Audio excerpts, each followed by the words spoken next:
So a few weeks back, we covered the bent over dumbbell single arm row.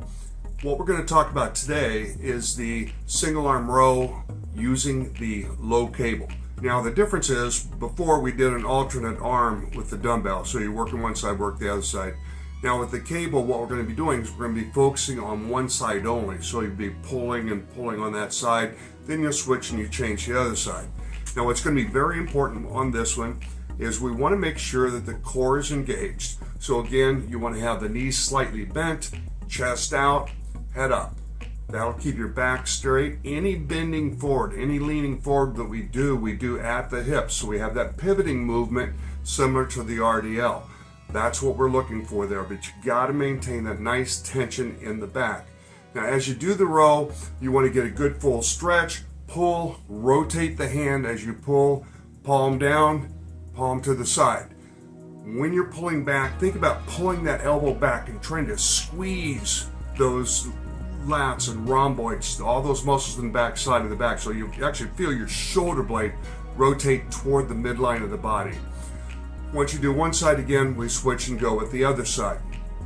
Now what this actually is going to be doing a lot of, again, is a lot of core work. It's a little bit of a different variation versus the bent over dumbbell row, a little bit different angle. So anytime that we can make these changes, it works the muscles a little bit differently and somewhat more effectively. So switch it up, keep it fresh, and stick with your program.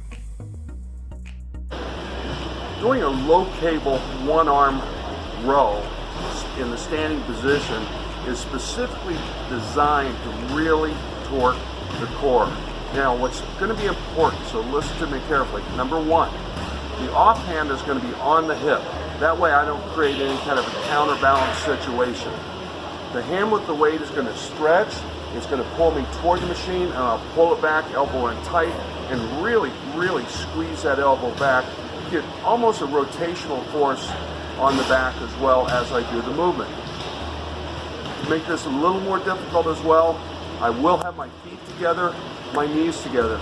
So my base of support is going to be very, very minimal, challenging the core quite a bit.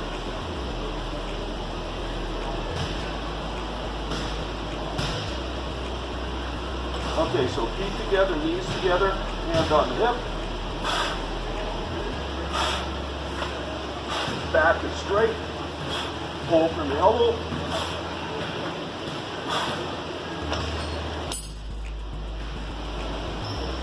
And as you can see there, really wants to pull my body around, challenging the core, working that stability that you need in the middle part of your body.